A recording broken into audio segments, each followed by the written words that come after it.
sommes bien le mercredi 26 mai 2021. Madame, monsieur, bonjour. Bienvenue à cette première session de l'information sur BB24.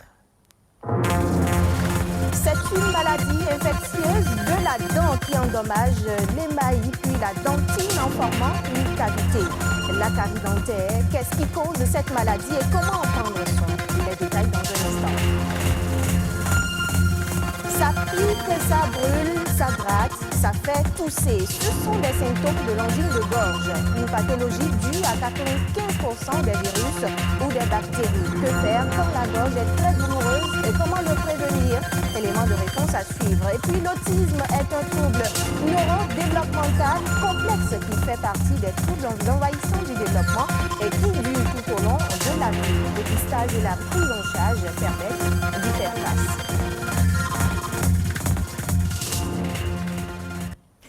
C'est une maladie infectieuse qui se traduit par une destruction progressive de la dent par des bactéries.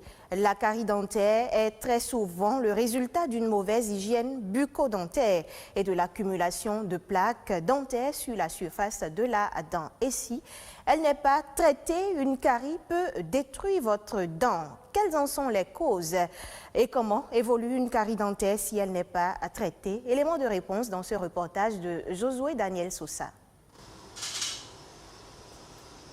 Ghislaine souffre de la carie dentaire depuis des années, un mal qui l'oblige à consulter une fois par semaine. Et c'est ici, dans ce cabinet dentaire, qu'elle se fait ausculter. J'ai des douleurs dentaires, j'ai le problème de sensibilité, des fois j'ai le problème de carie, donc j'ai été obligée de venir voir la dentiste afin de trouver une solution à mes douleurs. Cette maladie qui apparaît comme une infection des tissus de la dent est provoquée par des bactéries présentes naturellement dans la bouche. Elle est aussi favorisée par la consommation du sucre et certains comportements à risque. Il y a plusieurs causes qui vont être favorisées, notamment par la mauvaise hygiène bucco-dentaire. Il y a des causes héréditaires qui peuvent vous favoriser. Il y a des causes nutritionnelles, l'alimentation. Et il y a des conditions de vie aussi. Tout ça, mais tout ça est notamment favorisé par la mauvaise hygiène bucco-dentaire. Une mauvaise hygiène des dents qui peut entraîner des conséquences graves sur la santé. Quand on ne soigne pas et qu'on laisse le mal évoluer, après les microbes sont directement transportés dans le sang sur les organes, vont se greffer sur le cœur, sur les reins, sur d'autres organes. C'est pour ça qu'on exige aux patients qui ont d'autres maladies chroniques telles que le diabète, l'hypertension, la maladie de cœur, d'avoir une hygiène bucco-dentaire stricte. Pour prévenir cette maladie, il est conseillé d'éliminer la plaque dentaire qui se pose sur les dents après chaque repas. Se brosser régulièrement les dents devient la principale solution. Pour préserver son organe dentaire, sa base, c'est une hygiène bucco-dentaire stricte. Il ne sert à rien de ne pas se brosser et d'utiliser des bains de bouche, c'est inutile. Une bonne hygiène bucco-dentaire est réglée simplement par un brossage matin et notamment la nuit. Le brossage du soir après le repas est le plus important. Mieux vaut prévenir que guérir. Dans le cas de la carie dentaire, la prévention est efficace et passe par une bonne hygiène bucco-dentaire.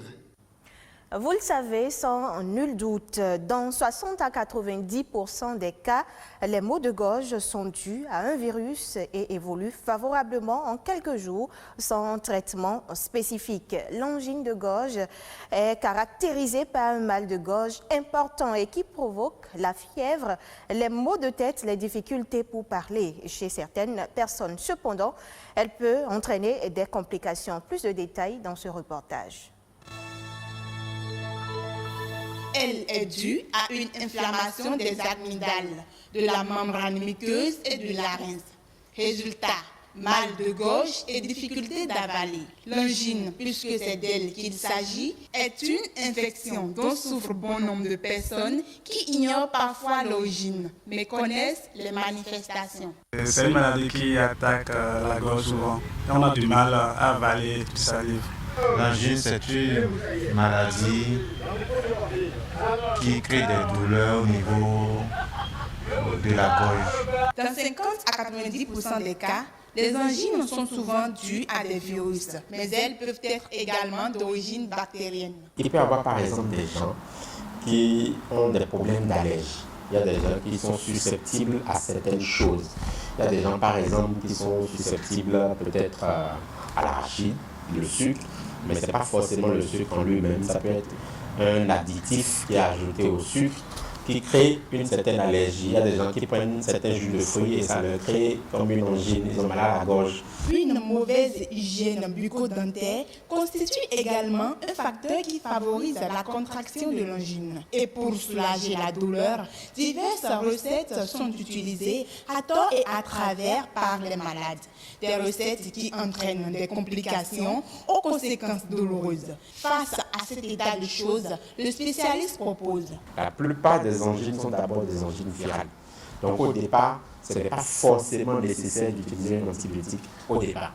Mais lorsque c'est une angine bactérienne, dans ces cas, très souvent, il faut forcément faire recours à un médecin pour qu'on voit s'il faut mettre un antibiotique et quel type d'antibiotique en fonction des symptômes et en fonction de ce que le médecin verra, il saura quel antibiotique il faut utiliser. Un mauvais traitement de ce mal pourrait déboucher sur d'autres maladies plus graves. Une angine mal traitée peut être à l'origine de problèmes de rhumatisme articulaire aigu.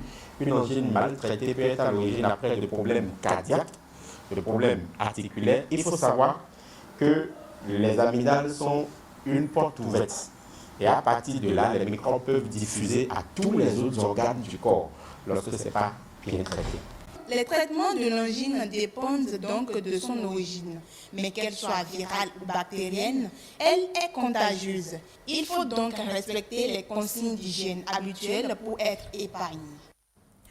D'un mal à un autre, quand bien même il n'est pas considéré comme une maladie, le traitement de l'autisme peut être semblable à bon nombre de maladies graves.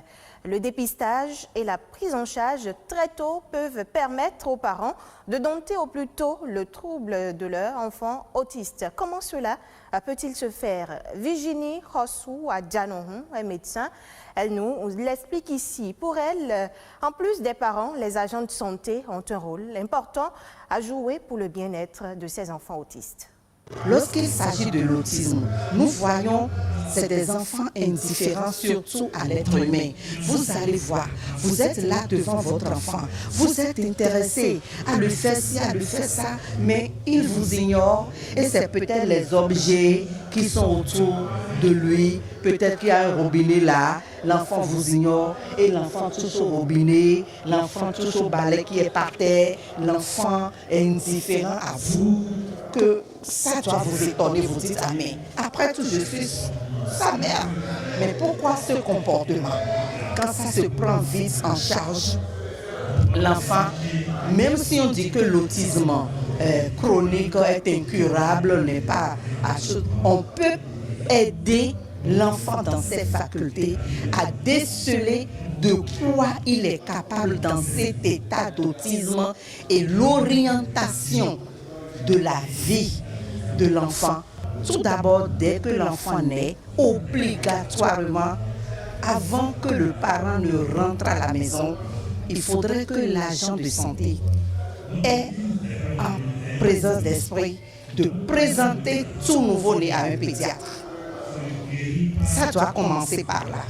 Nous ne le faisons pas. Ce n'est pas la faute des parents qui souvent sont ignorants. C'est à nous, agents de santé, de faire une consultation pédiatrique à tout enfant qui vient de naître avant que l'enfant ne soit libéré avec sa maman. Et déjà là, le pédiatre va commencer par voir, oui, est-ce que l'enfant est né correctement, les réflexes sont là, est-ce que ceci ne manque pas? Et on doit éduquer les mères, les parents, avant que l'enfant n'ait 2 ans. De 0 à 18 mois, à 24 mois, c'est le moment de développement vraiment psychosocial où l'enfant acquiert tout. Capital génétique, croissance, développement. Nous mettons à présent le cap hors du Bénin. Au moins 66 millions de vaccins anti-Covid-19 devaient être livrés au continent africain par le mécanisme international COVAX. Ce nombre était faible par rapport aux 1,530 milliard de vaccins administrés dans le monde. Et pourtant, même pas un tiers des vaccins attendus n'ont été livrés. Au Kenya, des équipes de médecins font tout leur possible pour qu'aucune dose ne soit gaspillée. Le reportage de nos confrères de France 24. Cette équipe médicale voyage de village en village avec une glacière, à l'intérieur des vaccins AstraZeneca. Sans cette visite très spéciale, certains habitants du village n'auraient sans doute pas pu être vaccinés. They don't have the transport to the hospital, and some of them are afraid to come to the hospital because they have mates that when they come to the hospital, they'll be forced to be tested first before they get vaccinated. Même les habitants venus se faire vacciner ne sont pas complètement sereins. Naogopa, unajua chanjo kama ni mbili na umepewa moja, ukikosa hiyo ya pili, sasa unajua pengine huenda ukawa ile ulipata ya kwanza haitakuwa na nguvu ya kutosha. La question de la deuxième dose est centrale. En effet, il y a une pénurie de vaccins. Ils ont presque cessé d'arriver depuis que l'Inde, le plus gros fournisseur, a été frappé durement par la pandémie et utilise les vaccins, notamment ceux destinés à l'Afrique, pour essayer de sauver la vie de ses propres habitants. If we do not get further vaccines coming into the continent and increase the rate at which we are vaccinating people, we could see a more virulent strain taking hold on the continent, even as we are reducing the rate of vaccination. Les vaccins administrés en Afrique représentent moins de 2% de ceux injectés dans le monde. Et ce chiffre est en baisse. Voici à présent d'autres informations pêle-mêle, toujours en interactualité, présentées dans ce condensé de Rodrigue Babagüeto.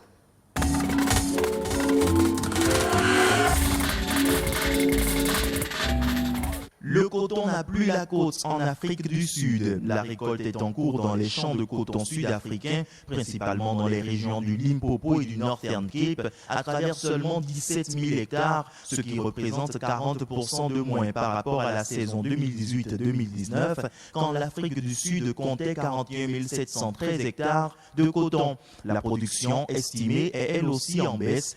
Cette saison, seulement 80 200 balles de coton ont été récoltées contre 134 000 balles lors de la saison précédente. Entre la saison 2018-2019 et aujourd'hui, les surfaces cultivées sont de 10 000 hectares. Selon certains responsables, la hausse des prix du coton et la reprise de l'activité économique post-Covid devraient relancer la culture.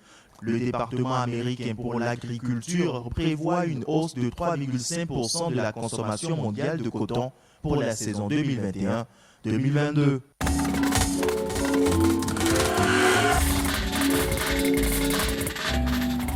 La production de riz en Camargue dans le sud de la France devrait chuter de 25 à 30% cette année en raison de la rotation des cultures. Le syndicat des riziculteurs de France tire la sonnette d'alarme puisque c'est en Camargue qu'est cultivé l'essentiel du riz français. Raison évoquée, l'abandon de cette culture millénaire par bon nombre d'agriculteurs qui se penchent plus sur la production des légumes. Il devrait être environ 50 cette année à transformer leur surface rizicole en maraîchage. Une situation qui est due à l'interdiction en France de produits phytosanitaires considérés dangereux pour l'environnement, alors que ces mêmes produits ne sont en revanche pas interdits en Italie et en Espagne, les deux plus grands producteurs européens.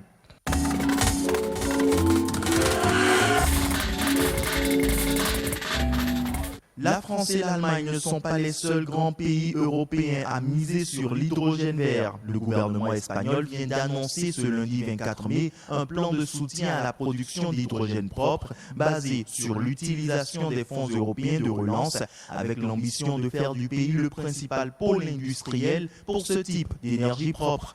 Environ 1,5 milliard d'euros seront donc puisés dans ces fonds dans les 3 années à venir.